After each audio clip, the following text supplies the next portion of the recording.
नमस्कार मित्रों, crime talk की इस पहली स्टोरी में आप लोगों का बहुत बहुत स्वागत है। अभी कुछ ही दिन बीते हैं, चंद्रयान-3 हमारा चंद्रमा पर लैंड कर चुका है और वहाँ से लगातार खबरें और फोटोज वगैरह आ रही हैं। इसी के बीच में हमने सोचा क्यों ना आप लोगों को बता दिया जाए। जैसे पहले पिक्चरों में हम लोग देखते थे कि चाँद पे ज़मीन खरीदी जाती थी, चाँद से उसका सुंदरता की गणना की जाती थी। तो बहुत सी ऐसी चीज़ें थीं जो चाँद से होती थी, लेकिन जब पहली बार 2018 में खबर आई कि किसी अभिनेता ने चाँद पर ज़मीन खरीदी तो बड़ा ही मनोरंजन हुआ। तो हम लोगों ने तो पहली बार सुना था, लेकिन ऐसा बहुत दिनों से हो रहा है। तो चलिए आज ज़्यादा देर न करते हुए आज हम इसी की कहानी सुनाते हैं कि चाँद पर हम कैसे ज़मीन खरीद सकते हैं और चाँद पर ज़मीन का क्या रेट है, कैसे मिलेगी, कैसे क्या होगा। तो बात उस समय की है जब द्वितीय विश्व युद्ध चल रहा था, उसके बाद जब एटम बम पहली बार बना, तब की बात कर रहा हूँ। तो पृथ्वी पर लगभग सभी देशों ने अपना व्यापार फैला लिया था, चाहे वो जो भी देश हो, भारत हुआ, रूस हुआ, चीन हुआ, जापान, जितने भी देश हैं। तभी कुछ देशों के जो वैज्ञानिक थे उनके मन में एक जिज्ञासा आई कि क्यों ना ऊपर भी चला जाए और ऊपर चल के कुछ किया जाए, क्या है कैसा है। तो 1967 में पहली बार अमेरिका ने 3 लोगों को भेजा था, लेकिन वो दुर्घटनाग्रस्त हो गए थे। जब उसका चेकिंग चल रहा था, जिस कैप्सूल में उनको बैठ के जाना था, उसी दौरान एक हादसा हो गया। उसका मुकदमा अभी भी चल रहा है। वक्त रहा तो उसकी कहानी हम आपको ज़रूर सुनाएंगे।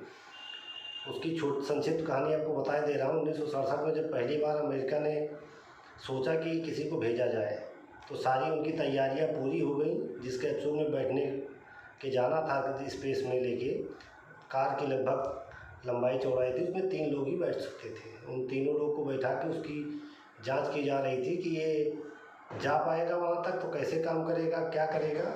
उसी दौरान उसमें कुछ इलेक्ट्रिक फॉल्ट हुआ और वहीं पर ध्वस्त हो गया।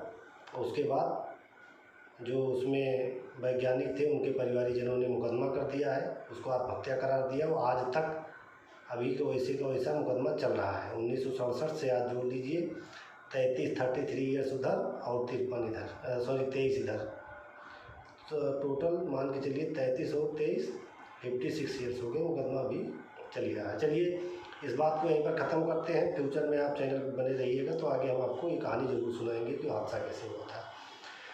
आ जाते हैं चाँद पर ज़मीन की बात करते हैं। मैंने आपको बताया कि जब एटम बम बन गया, इन लोगों ने दिमाग लगाया, तो पहली बार 1969 में नील आर्मस्ट्रांग ने पहली बार कदम रखा। उनके साथ 3 लोग गए थे। उसने भेजा था पहली बार चंद्रमा पर पहुंचने वाले, और नील आर्मस्ट्रांग थे। इसके बाद उससे 2 साल पहले ही जब सोचा ही जा रहा था, तो सभी देशों को ये लगा कि कहीं भारत चला गया। पहले तो भारत कहेगा कि मेरा है चाँद, अमेरिका चला गया तो अमेरिका कहेगा मेरा है चाँद, रूस चला गया तो रूस कहेगा मेरा है चाँद। तो इसी सब को करने के लिए 1967 में एक मीटिंग रखी गई, जिसमें 104 देशों ने हिस्सा लिया उस मीटिंग में। और उसमें ये तय किया गया कि चाँद पे जो ज़मीन है उसका मालिक कोई नहीं है। चाँद की जो ज़मीन है उस पर किसी का अधिकार नहीं है कि कल को आप कहें कि हमारी है, आप कहें कि हमारी है, आप कहें कि हमारी है, ऐसा कुछ नहीं है। उस पर 104 लोगों ने हस्ताक्षर भी किए। और ऐसे सोचना है कि लगभग 3,84,426 किलोमीटर दूर ज़मीन खरीदना है, कि ये भी बड़ी बात थी, बहुत लोगों मन में हो सकता होगी। तो जब ये हो गया,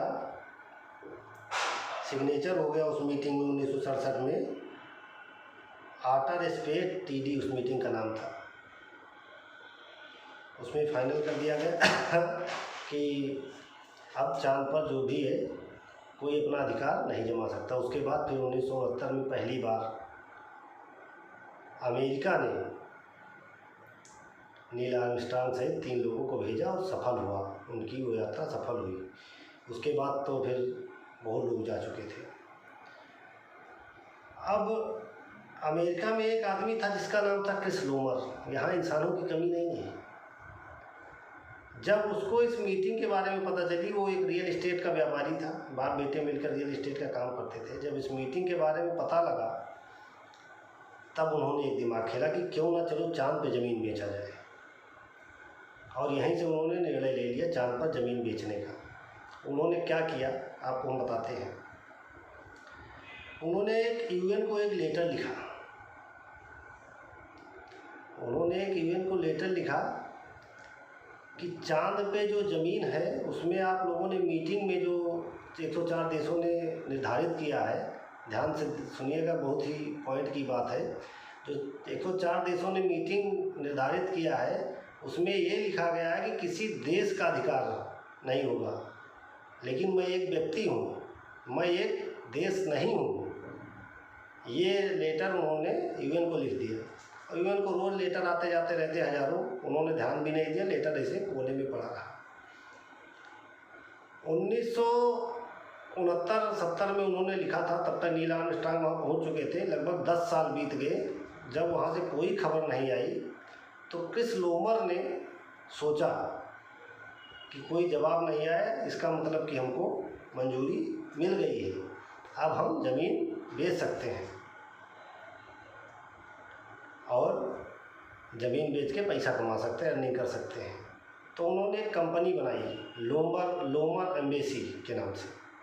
रियल एस्टेट का जो धंधा करते हैं सबकी कंपनियां होती हैं, उन्होंने भी अपनी कंपनी का नाम दिया लोमर एम्बेसी करके। उन्होंने ऐड निकाला और ऐड में उन्होंने बताया कि मेरे पास 200 मिलियन एकड़ ज़मीन चांद पे है, जिसको लेना है आप बताइए। भाई साहब, उन्होंने ऐड निकाला नहीं कि लोगों की लाइनें लग गई ज़मीन लेने के लिए, और लोगों का तांता टूटता नहीं था, और वो लोगों को ज़मीनें बेचने भी लगे, पैसा भी लेने लगे। क्योंकि लोगों का सोचना ये था कि जैसे अभी आपके जीवन में नया एयरपोर्ट बन रहा है, वहाँ पर बहुत से खेत हैं, या कहीं भी अयोध्या में पकड़ लिया हमने, वहाँ पर बहुत सी जगहें हैं। आज के दिन में अयोध्या का जो रेट था 3 गुना 4 गुना हो चुका है। जब नील आर्मस्ट्रांग और 10-12 लोग पहुँच गए तो लोगों को ये लगा कि क्यों ना वहाँ पर ज़मीन लिया जाए और धंधा बिजनेस फैलाया जाए। और यही ये जो लोमर एम्बेसी है यही बताती थी लोगों को कि आप लोग वहाँ पर धंधा कर सकते हैं, बिजनेस कर सकते हैं, यही को बता के वो लोग बेचते थे। तो आज के दिन में जहाँ एयरपोर्ट बनेगा, पेट्रोल पंप बनेगा, दुकानें खुलेंगी, बिजनेस बढ़ेगा, तो यही सब सोचकर लोगों ने वहाँ पर ज़मीनें खरीदना स्टार्ट कर दिया। उसी में हमारे आते हैं सुशांत सिंह राजपूत भी, दिवंगत अभिनेता हैं, हमारे इंडस्ट्री के बहुत बड़े अभिनेता हैं। उन्होंने भी, हम आपको बताना चाहेंगे, 25 जून 2018 में पहली बार सुशांत सिंह राजपूत ने अपनी रजिस्ट्री भी दिखाई थी। और इसी क्रम में शाहरुख खान, हमारे जो किंग हैं, उनकी भी एक फ़ैन है ऑस्ट्रेलिया की, वो भी उनकी बर्थडे पर चांद पर एक ज़मीन का टुकड़ा खरीद के उनको रजिस्ट्री गिफ्ट किया करती हैं। आप ही सोचिए कि जैसे आप किसी को बर्थडे पार्टी में या शादी में या मैरिज पार्टी में कोई कपड़ा देता है, कोई सोना देता है, कोई चांदी देता है, आप बढ़िया सा एक रजिस्ट्री का करा के पेपर लाइए और उसके बाद में फ्रेम में जमा के उनको दीजिए कि भाई हमने आपको चांद पे ज़मीन दिया। बात कर ले ज़मीन के रेट की, तो जो लोमर एम्बेसी थी उन्होंने ज़मीन का जो रेट रखा था 3000 रुपये स्क्वायर फीट का रेट रखा था। इतनी सस्ती ज़मीन चांद पे, सोचने वाली बात है।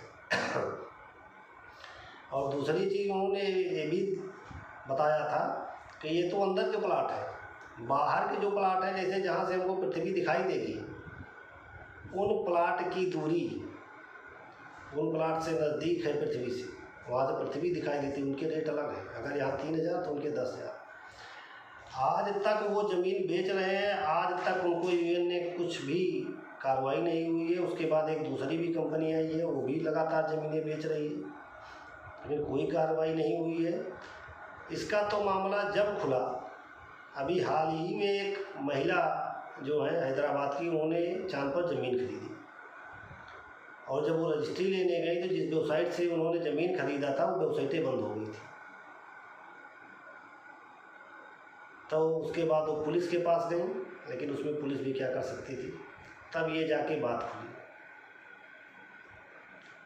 तो सबसे बड़ी बात ये है, इसमें कहानी से निकल के आती है कि चाँद पर ज़मीन आप लेके क्या करेंगे। जो ज़मीन ले रहे हैं उनको भी एक बात सोचना चाहिए, जहां आप जा नहीं सकते, 3000 की ज़मीन आपको वहां पर मिल रही है और आपको जाने में कईयों करोड़ का खर्चा लग रहा है, तो आप कैसे वहां पर जाएंगे। ना वहां पे ज़िंदगी है, ना वहां पे पानी है, ना वहां पे हवा है, तो आप करेंगे क्या, जिएंगे क्या। और सिर्फ कागज़ के टुकड़ों पे आप ज़मीन खरीद रहे हैं, लोमर एम्बेसी जैसी कंपनियों के कहने पर, जो कि आपको लोमर एम्बेसी की एक खासियत और आपको बता दी इसी में, वो ये बताते भी थे कि मेरे पास डाटा है, जो प्लॉट लिख गया है वो दोबारा प्लॉट की रजिस्ट्री नहीं हो रही है। आप उनके साथ रजिस्ट्री करके उनके साथ प्लॉट खरीद रहे हैं। आपको सोचना चाहिए। एक बड़ी ही कहावत कही गई है कि बिना विचारे जो करे सो पीछे पछताए। तो आप लोग फ्यूचर में इससे यही सीख मिलती है कि हम लोग को चाँद पर ज़मीन अभी नहीं खरीदना चाहिए। अभी वहाँ पर कुछ ऐसा नहीं है, और ख़रीदने वालों में तो 2 मिलियन एकड़ उन्होंने बनाया था, 5 मिलियन प्लाट अभी तक छोटे छोटे करके वो लोग बेच चुके हैं, लोमर एम्बेसी और जो दूसरी कंपनियाँ हैं। तो जिन लोगों ने लिया है उनको बहुत बहुत धन्यवाद और बधाई। लेकिन अब आप लोग आगे से ऐसी गलतियाँ ना करिए और हमारे क्राइम तक चैनल का सपोर्ट करिए, सब्सक्राइब करिए। इसी तरीके की कहानी हम आपको ज़रूर बताएंगे। जैसा कि मैंने वादा किया है कि 1967 में जब पहली बार कैप्सूल में अमेरिका के 3 वैज्ञानिक जाने वाले थे चंद्रमा पर, तो कैसे वो क्रैश कर गया था, इसकी अगर कहानी आपको सुनना है तो कमेंट बॉक्स में ज़रूर बताइए। चैनल को सब्सक्राइब करिए, शेयर करिए, ज़्यादा से ज़्यादा लाइक करिए, कमेंट करिए। अगर कोई त्रुटि हो रही है, पहली कहानी है, तो आप लोग बताइए, उसको हम सही करेंगे। बहुत बहुत धन्यवाद। लाइक, सब्सक्राइब, शेयर ज़रूर करिए।